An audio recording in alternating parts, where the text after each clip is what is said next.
أعوذ بالله من الشيطان الرجيم. بسم الله الرحمن الرحيم. بسم الله الرحمن الرحيم.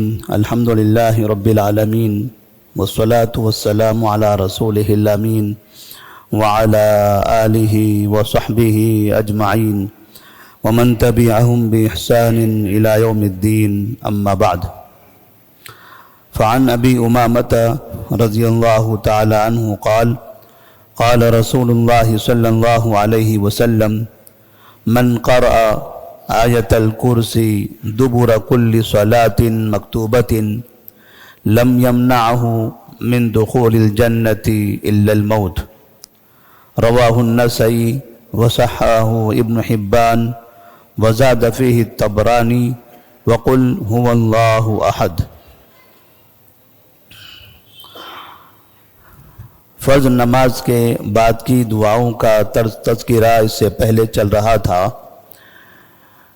نبی کریم صلی اللہ علیہ وسلم کا طریقہ یہ تھا کہ آپ صلی اللہ علیہ وسلم جب فرض نماز میں سلام پھیر دیتے تو اس کے بعد ایک مرتبہ اللہ اکبر کہتے اور پھر 3 مرتبہ استغفر اللہ استغفر اللہ استغفر اللہ.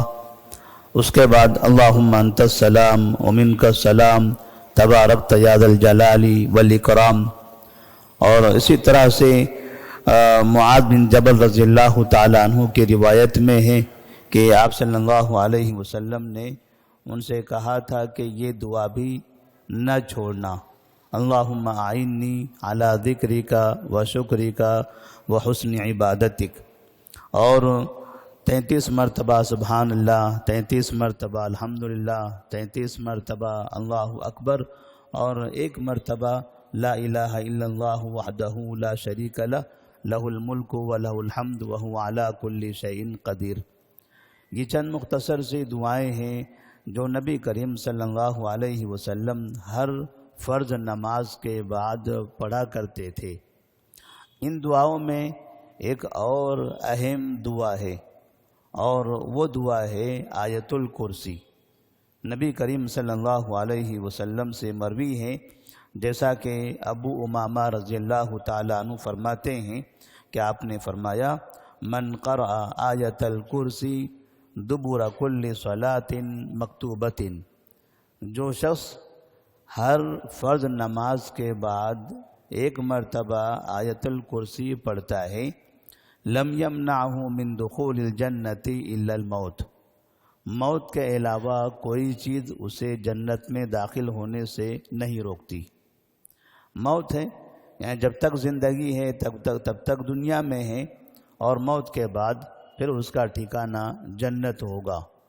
تو نبی کریم صلی اللہ علیہ وسلم نے باقاعدہ فرض نماز کے بعد آیت الکرسی پڑھنے کی یہ اہمیت بتائی ہے، اور یہ ہر فرض نماز کے بعد پڑھنا ہے. فجر ہو، ظہر ہو، عصر ہو، مغرب ہو، عشاء ہو. خصوصی طور پر چونکہ آیت الکرسی عام بھی ہے، مشہور بھی ہے، اور تقریباً لوگوں کو یہ یاد بھی رہتی ہے، لیکن یہ پتہ نہیں ہوتا ہے کہ فرض نماز کے بعد ان کے پڑھنے کی کیا اہمیت ہے. نبی کریم صلی اللہ علیہ وسلم ہر فرض نماز کے بعد آیت الکرسی کا اہتمام کرتے تھے، یہاں تک کہ آپ صلی اللہ علیہ وسلم نمازوں کے علاوہ رات اور دن بھی آیت الکرسی پڑھا کرتے تھے.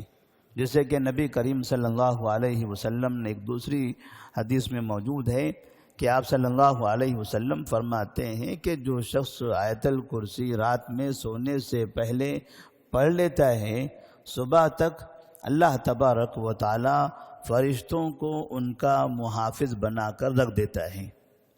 تو رات میں سونے سے پہلے بھی ہمیں آیت الکرسی پڑھنا چاہیے. آیت الکرسی پڑھنے کے کئی فائدے ہیں.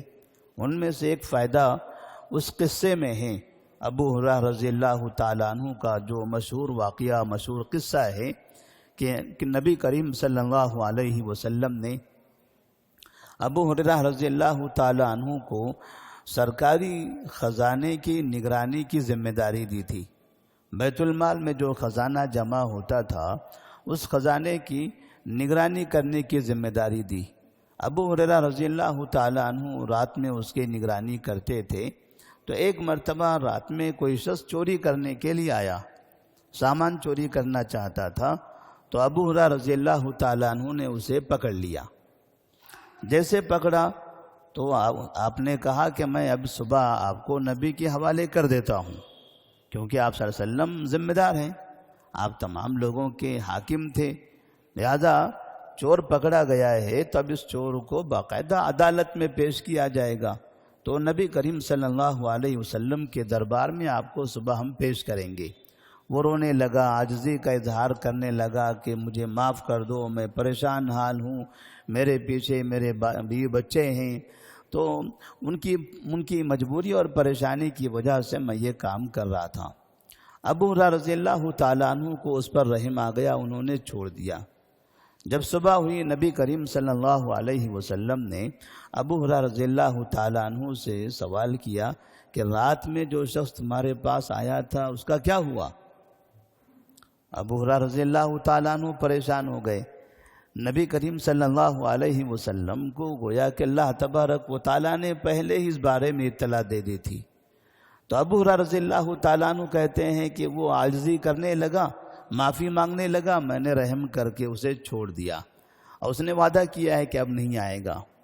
تو نبی فرماتے ہیں اس نے جھوٹ بولا ہے، دیکھنا وہ کل پھر سے آئے گا۔ پھر رات ہوتی ہے، ابو ہریرہ رضی اللہ تعالیٰ عنہ نگرانی کرتے ہیں، پھر وہی شخص دوبارہ چوری کرنے کے لیے حاضر ہوتا ہے، پھر پکڑ لیتے ہیں، پکڑ کے کہتے ہیں کہ اب کی بار تو ضرور تم کو لے کر جاؤں گا۔ تو وہ پھر رونے لگتا ہے، عاجزی کرنے لگتا ہے، معافی مانگنے لگتا ہے، آئندہ نہیں آؤں گا اس کا وعدہ کرتا ہے۔ تو ابو ہریرہ رضی اللہ تعالیٰ عنہ کو پھر رحم آتا ہے، وہ چھوڑ دیتے ہیں۔ صبح پھر نبی ان سے پوچھتے ہیں کیا ہوا اس آدمی کا، اس چور کا، وہ چوری کرنے والے شخص کا کیا ہوا؟ انہوں نے کہا میں نے پھر چھوڑ دیا، اب اس نے وعدہ کیا ہے کہ آئندہ نہیں آئے گا۔ نبی نے کہا نہیں، اس نے جھوٹ بولا ہے، وہ پھر آئے گا۔ تیسری رات وہ شخص پھر آیا، پھر چوری کرنے کی کوشش کرنے لگا۔ ابو ہریرہ رضی اللہ تعالیٰ عنہ نے اب اچھی طرح سے اس کو پکڑ لیا، اب کہا کہ اب تو نہیں چھوڑنا ہے۔ تو اس نے کہا اے ابو ہریرہ، تم چاہتے ہو کہ یہاں چوری کرنے کے لیے میں نہ آؤں؟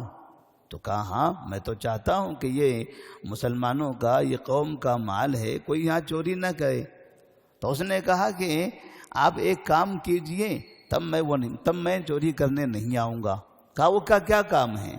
تو کہنے لگے کہ رات میں جب آپ یہاں نگرانی کرتے ہو تو اس وقت آیت الکرسی پڑھ لیا کرو، اللہ لا الہ الا هو الحی القیوم لا تأخذہ سنۃ ولا نوم لہ ما فی السماوات وما فی الارض من ذا الذی یشفع عنده الا بإذنہ یعلم ما بین ایدیہم وما خلفہم ولا یحیطون بشیء من علمہ الا بما شاء وسع کرسیہ السماوات والارض ولا یؤودہ حفظہما وہو العلی العظیم۔ یہ آیت آپ پڑھ لو، میں کل سے نہیں آؤں گا۔ تو اس طرح سے پھر صبح ہوئی، ابو ہریرہ رضی اللہ تعالیٰ عنہ نبی صلی اللہ علیہ وسلم کے دربار میں حاضر ہوتے ہیں، تو آپ صلی اللہ علیہ وسلم اس سے پھر پوچھتے ہیں کیا ہوا؟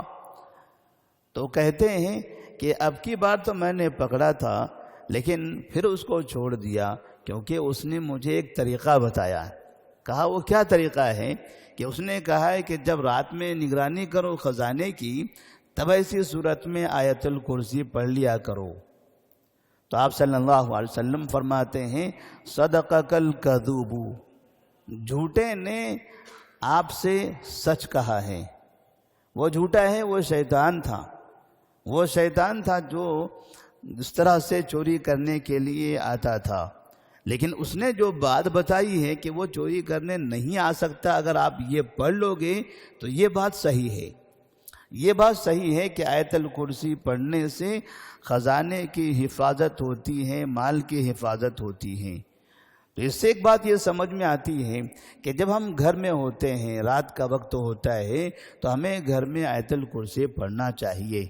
ہم دکان میں ہوتے ہیں، دکان کے گلے پر بیٹھتے ہیں تو آیت الکرسی پڑھنا چاہیے۔ دوسری بات یہ سمجھ میں آتی ہے کہ ضروری نہیں ہے کہ آپ کا مال انسان ہی چوری کرے، آپ کا مال شیطان بھی، جن بھی غائب کر سکتا ہے۔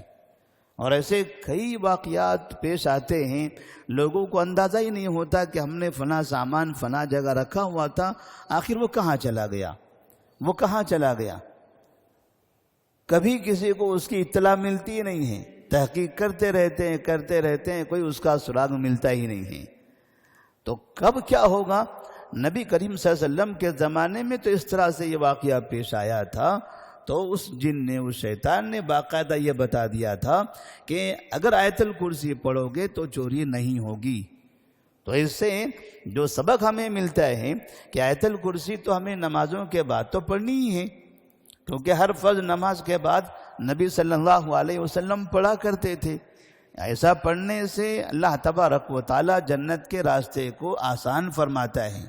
ایسے ہی اپنے گھر کی حفاظت کے لیے، دکان کی حفاظت کے لیے، اپنی گاڑیوں کی حفاظت کے لیے، اپنے باغات کی حفاظت کے لیے، اپنے فارم ہاؤس اور کھیتیوں کی حفاظت کے لیے، اپنی جائیدادوں کی حفاظت کے لیے باقاعدہ وہاں آیت الکرسی کی تلاوت آپ کو کرنی چاہیے۔ تو اس سے اللہ تبارک و تعالی اس جگہ پر باقاعدہ حفاظت کے لیے فرشتوں کو متعین کر دیتا ہے۔ جب ہم رات میں سوتے ہیں، رات میں پڑھنے پر اللہ تبارک و تعالی صبح تک کسی فرشتے کو نگران متعین کر دیتا ہے، مطلب کہ ہمارے گھر کی بھی حفاظت ہو رہی ہے اور ہماری جان کی بھی حفاظت ہو رہی ہے۔ تو ایسے ہی دکانوں میں، مکان میں، تجارتی سامان میں، ایسی جگہ پر بھی پڑھنے کا اہتمام کریں تو ایک بہترین طریقہ ہے۔ اللہ سے دعا ہے کہ اللہ تبارک و تعالی ہمیں آیت الکرسی کثرت کے ساتھ پڑھنے کی توفیق عطا فرمائے۔ والسلام علیکم ورحمۃ اللہ وبرکاتہ۔